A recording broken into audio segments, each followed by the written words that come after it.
as far as public office holders are displaying in terms of behavior is this lack of democratization. They find it very difficult. I think most of them really are allergic to democracy.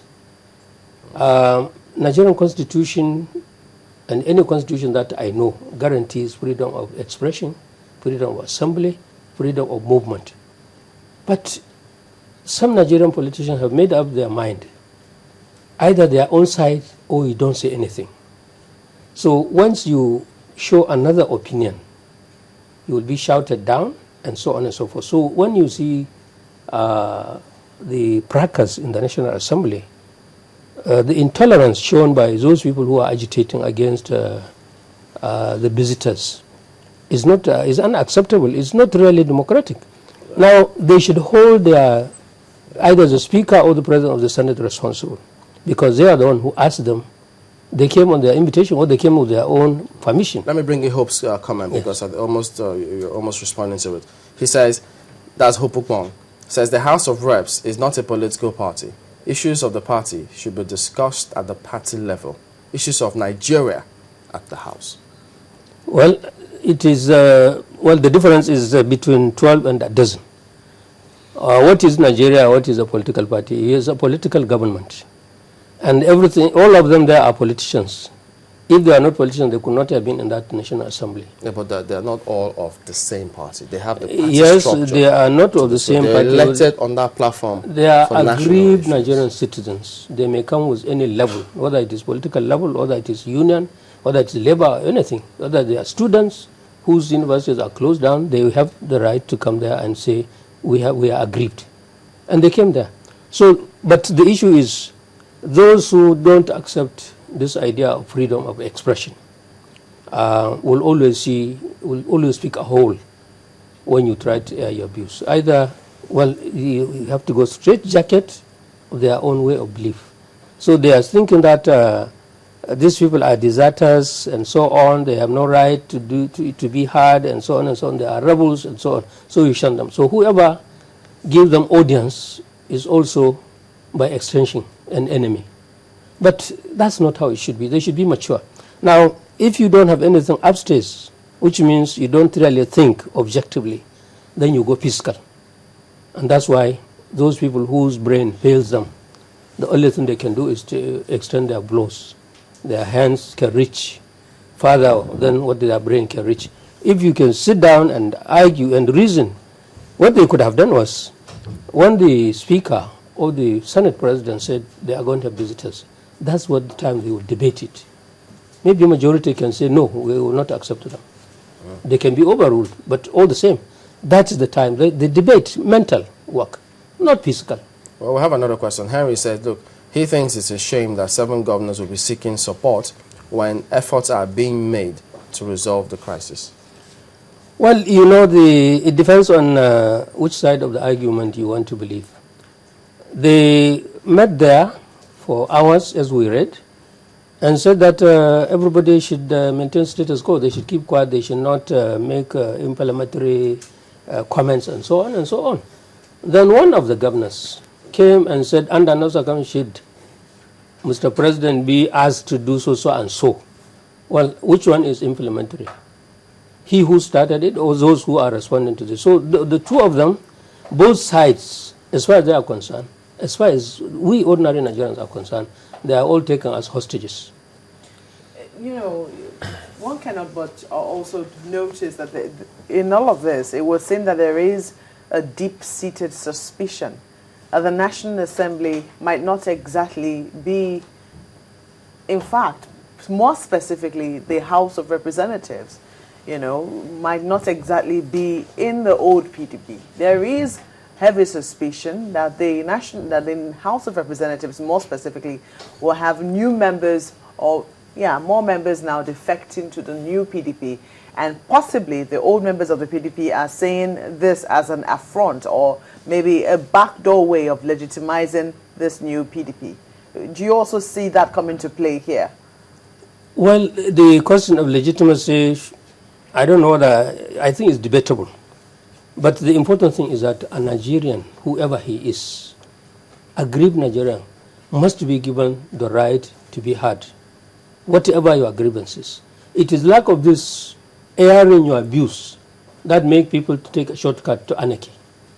So there is nothing wrong with whichever party it is. It can be PDP today, it can be another party.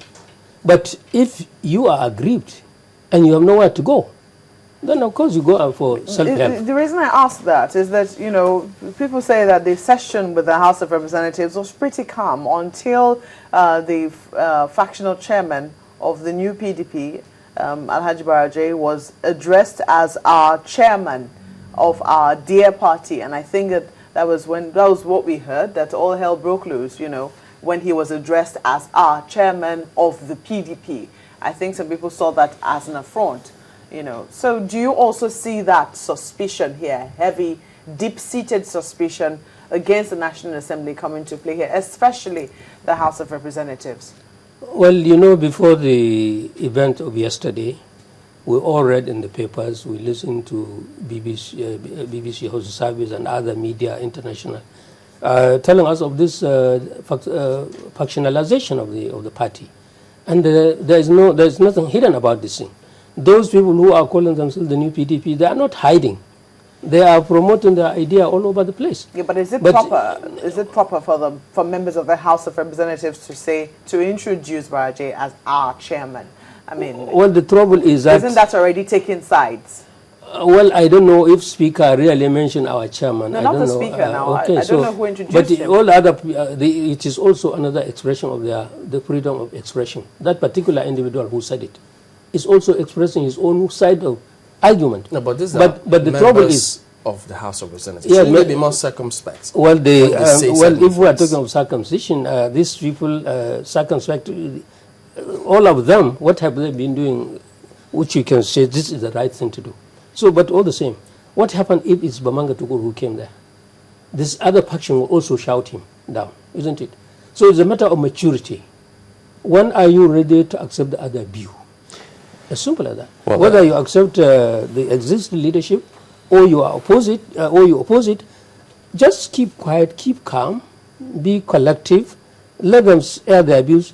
They will leave. You know, I think let's not lose sight of the two video clips we just played. The first one talked about a communique or an agreement reached, and we thought we heard them say they will be coming back on October the 7th. So all of a sudden we get to see this visit.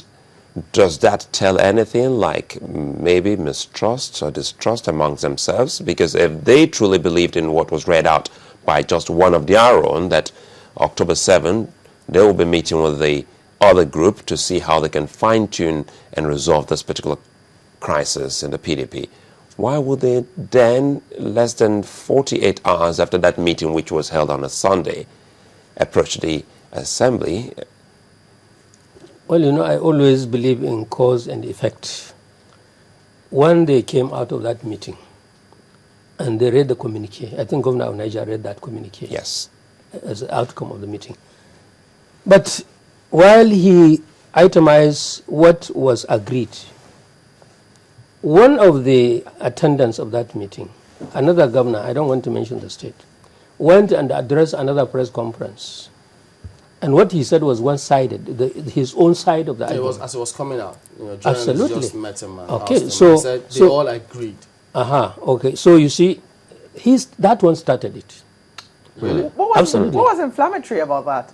I mean, that we're stating that as, you know, meeting in this reconciliation meeting, this cannot be an item for us to negotiate because this is entirely the president's decision. We cannot decide for the president, and it's not an item on the negotiation list. What is inflammatory about that? Well, he was not supposed to. All of them were supposed to maintain stress. All of them were supposed to keep quiet if they are gentlemen. So after that communique, they should have just kept quiet. No more statement concerning that particular meeting or that whatever it is, they kept it. What if the media, if the journalists ask them for one thing, if they are tactful, they know what to say.